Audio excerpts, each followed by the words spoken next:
Hey, I want you to imagine a long, tall, white taper. They were called tapers back in the day. You read, like Victor Hugo, you read about candles that are called tapers. They're those long, white ones you find in a lot of Catholic churches. I want you to imagine a tall, white taper candle burning brightly in the middle of a space. You're focused in on that candle. Push into the flame. I'm taking you on a little journey today. Push into that flame. Look closely at that flame and its movement and its heat and its capacity to bring light to a situation and or to burn down an entire city, right? That flame, look at the flame. You got it in your mind? That flame represents you. Not your flesh, but what's inside you as a believer. That flame, that fire, that light. It's your love for him. It's the truth that you cling to.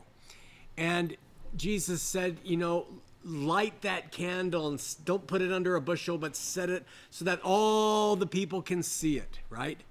So that's that burning truth that you have within you that you cling to in faith while the world says no.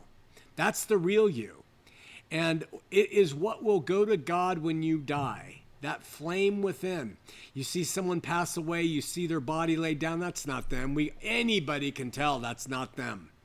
But that flame is gone, the thing that gave them life, and it goes to God, right? So that's you. Now imagine not just the flame, but pull back and look at the entire candle. The wick, the pewter candle holder, just look at that. And that is your mortal coil. The flame is coming out off the wick that's lit, and that's what goes to God, but that's your body. It's melting down over time. That taper is going to get shorter and shorter just as your life gets shorter and shorter. And wax pours over the pewter handle, and it becomes old and green and everything else.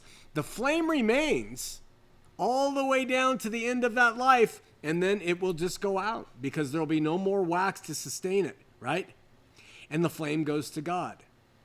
And so here it is. We're here and we are living as Christians. Some people are just candles, and the flame that they light is a flame of this earth, and it's snuffed out and never goes anywhere. But your flame goes to God, but your candle is burning down. Now pull back even further to the candle and the flame and the pewter candle holder, and put it on a patch of uneven ground, like a rocky surface.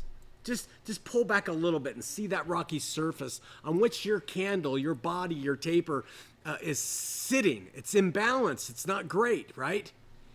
And a slight breeze blows, and it moves that flame a little bit. And so these are some of the trials that you have as you are trying to abide in the light and carry that light. And pull back even further now on the scene. Pull back and you see a dark, thundering night sky. Maybe that ground is up on top of a high mountain, and you can see a vista of clouds and dark and lightning and thunder, and the breeze is blowing the candle, and maybe the snow starts to fall on the surface of those rocks. All around you, sleep begins to fall. Pull back as the wind increases and the flame is getting buffeted more and more by the things that are around you. And you're now 100 yards away from this scene, and you can see the mountaintop in this single candle, and you can see it struggling to keep its light. And then this is you and your life. This is what we're surrounded by in this world. It does not sustain the flame. It doesn't care to. It wants to snuff it out. The elements of the world want to blow out that flame. They want you to be a cold, dead carcass that serves its purpose, not shining God's light to anybody. That's what the elements of the world do. And now pull back a mile, and you see that little single flame sitting all alone on that mountaintop. It barely is giving light to anything, but you can see it from a mile away. It's barely surviving the onslaught of all the elements around it. And that's how the world makes us feel as believers. Insignificant, stupid. What's a single candle flame going to do to serve a mountain? of inert material. Why carry on? You're unimportant. You're powerless. You can't do anything with this flame that you carry. And it mocks you. And it makes you feel cold and wants the heat of that flame to go out. Don't believe it. Not for a second.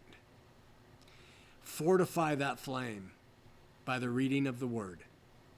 Fortify that flame against the buffeting winds and the rains and sleet and the imbalanced place that your feet are upon through the Spirit, through humble submission to your Maker, trusting in faith that there is an afterlife and that you will go on and God will be there as he promised, rewarding you for the faith that you exuded in this life that is so against it.